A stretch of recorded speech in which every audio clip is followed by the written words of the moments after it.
Hi guys, not sure if this is the right place for it, but I thought that if anyone would be interested in my story, then it'd probably be the people here. So I moved into a new place recently. It's a pretty good spot, nice and quiet, right at the edge of town. The rent's really decent as well, especially for a newly renovated apartment in this area of London. Apparently the building's been around for ages, and the location isn't super ideal for a lot of people, so they had to keep the rent low. No complaints from me though. I don't have a car, and I can cycle pretty easily to the nearby station. Moving in was straightforward enough, and I'm pretty satisfied with the place so far. Here's where it gets a little weird. Shortly after settling in, I noticed that a patch of loose carpet was right at the threshold between where the bedroom connects to the living room. Now normally, I would have just called the landlord to fix it, but it didn't seem like a big enough deal at the time. Thought I'd take care of it myself, save some cash in the process, right? Upon looking at the carpet more closely, I found something a bit unusual. There was a little gap where the carpet seemed to sag. When I pulled the carpet back, I found a little patch, no wider than my fist, where it looked like the floorboard had decayed, revealing a subfloor beneath.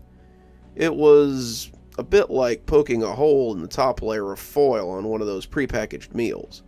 A little peephole revealing everything that was beneath. I'm a pretty curious guy by nature, so couldn't help but shine a torch in there and have a quick peek. I wasn't expecting much, but to my surprise, right beneath the hole, there sat an unassuming little object. It was a squarish shape, which barely stood out amongst the dust, dirt, and mold. When I first saw it, I thought it was a tablet, an iPad, or a Kindle or something. With a coat hanger, some mounting tape, and a lot of practice, I eventually managed to fish it out. Out in the light, I could see that it was in fact not an iPad, like I had hoped, but a little hardcover-bound book. Though the exterior was essentially eaten away by black mold, I could still make out a single word impressed upon the faded leather cover. Journal. Inside, the pages were in pretty bad shape. The first half of the journal was irretrievable, mold-stained and practically crumbling to the touch, and I could barely leaf through them without causing irreversible damage. The back half wasn't much better, with a good portion of it torn out or, strangely enough, burned. In addition, a lot of the writing itself was illegible, either crossed out, faded, or too frantically scrawled to be comprehensible. Around the margins and in the spaces between the words, I could make out strange sketches, shapes of figures that are hard to describe. I'll see if I can upload some photos later. The contents are unusual, if not disturbing. It's a little disparate because of how much of the text is unreadable, but I've transcribed the parts I could make out and ordered them chronologically here. Let me know what you guys think. Journal entry. Monday, April 4th, 1953. Recently I've been feeling unwell. Upon returning from my latest trip to the east, I found that my whole body aches, and I'm constantly stricken by bouts of weakness and fatigue. I cannot stand for long, as the world spins when I'm upright. Most concerning, I seem to be experiencing hallucinations, strange visual distortions, which addle both my mind and my depth perception. Stranger still, I no longer dream. Doctors have attributed it to an exotic ailment, exposure to miasmas or viral disease, an insect bite maybe. The source varies with each practitioner I meet. I don't know when this started. I don't recall the reason that I went to Asia in the first place. Friday, April 29th, 1953. Symptoms have descended upon me quickly, like a fog. In addition, my recollection has become hazy as well. I'm unable to recall what it feels like to be without malaise. I have no recollection of my travels now. If it were not in this journal, I would not know that I had traveled at all. The doctors attribute this state of being to a range of ailments. It differs with every visit. Bilious fever, illness in the ears or eyes or brain, even hormonal imbalances because my state of paranoia and neurosis. Yet, the tests have been fruitless. Physically, my body is not inconsistent with the body of a perfectly healthy human being. At this point, I care not about the cause. The symptoms are all I experience, and the brief respite from these afflictions is my only desire. Wednesday, June 15th, 1953. As my condition worsens, more unique symptoms have come to the surface. In the past, I have written in my journal to distract myself from the turbulent environment around me, but now, when I must put pen to paper, have been unable to conjure neither the words nor the images necessary to describe my past experiences. I can only focus on my present state of the world which appears before my sensations in the here and now. In the future, I might look back on these entries and recall this affliction which had ailed me for so long. But I'm doubtful. Thoughts of the future are becoming hazy also. Sunday, June 19th, 1953. These visions, they have only grown in vividness and intensity. No longer are they simply the distortions in shapes and colors in the ordinary objects. Now, entirely new objects have emerged. Like balloon animals being inflated, thin figures billow outward, creating uneven, grotesque forms. Almost always they're bulbous, organic things, bulging and pulsating before my eyes. July 2nd, 1953. Day uncertain.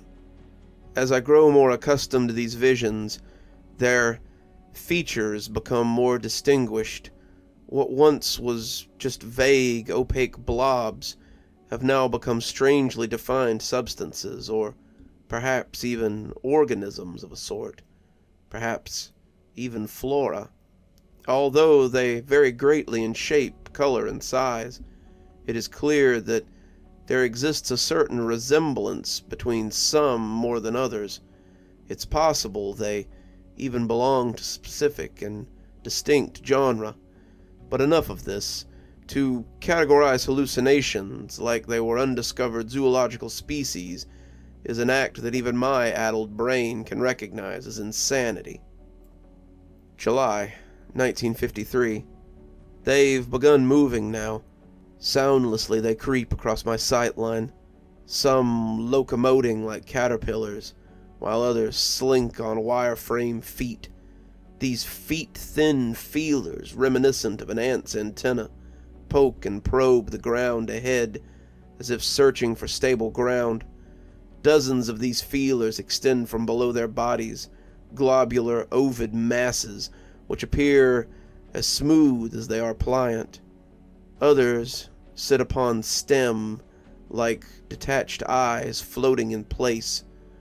On more than one occasion, I've seen small ones collide, merge, and become one entity.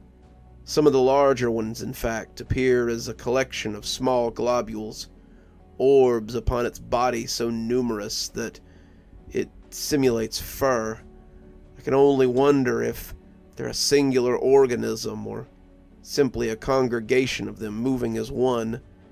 In these pages, I see that I have once referred to them as flora. I now see that that was an error. Yet neither are they fauna. They're a sort of combination, not quite animal, not quite plant. July 1953. They're everywhere. I've seen them creep across my page. I've seen them loom outside my window. They're not visions. I've reached out and touched them. The one I felt was chewing gum colored. It was warm and fleshy to the touch. 1953. Perhaps they've always been there. Silent, numerous, invisible to the human eye. Perhaps my affliction is not an illness, but insight. I've gained access to a world truer than my own, but this is no blessing. To watch and feel these things creep over my body, pulse on my bed, cast their shadows over my building, it is something no man should see. Date uncertain. I awoke with one of them in my mouth. It crawled out so easily, as mundane as a laborer leaving their family home for work. It left a slick and pungent trail behind. Tasted like gasoline. How long had it resided within me? How many of these creatures had I unknowingly ingested in my lifetime? My throat burns as I retch. Amongst the remains of my last meal, things shift and slither. I don't know how much more of this I can take. Date uncertain. To my family, if I had one, please burn this diary if you were ever to find it. I would do it myself, but I fear to exit my drawing room. In fact, I'm no longer able to stand at all. Fixed to my writing chair, I can only sprawl upon the page, gazing out of my window to watch the world become unrecognizable before my eyes. I see them. Even when I close my eyes, I see them. They live beneath my eyelids, beneath my skin. I fear that they see me. Good evening, everyone. It's me, Dr. Plague. Thank you so much for joining me for tonight's story. If you haven't already, I always suggest hit that subscribe button, maybe go ahead and hit that notification bell so you don't miss any of the great stories that we do here. I've got a link below to my latest book if you'd like to pick up your own copy. Follow the link below down to Amazon, and if you'd prefer a signed one, get up with me. I'm sure we can work something out. If you'd like to support the show in a more monetary way, might I suggest heading on down to Patreon. We have several tiers. I'm sure you'll find something that'll suit you. I always recommend my $10 tier, which is my Ghostly Reader tier. You get a signed copy of my book on your doorstep anytime I write one, which is, on average, about twice a year. Speaking of my awesome patrons, let's go ahead and thank them, shall we? Thanks to Janet for being our Spooky Skeleton tier contributor, and thanks to Winter, Xaronan, Emily Coltsfoot, Stephanie Carrington, Marianne Schuler, Jennifer Damron, and Tyler Parker for being our Ghostly Reader tier contributors. Thanks, everyone. We just couldn't do the show without you. And as always, thanks for stopping by. Dr. Plague, signing off. Have a wonderful evening.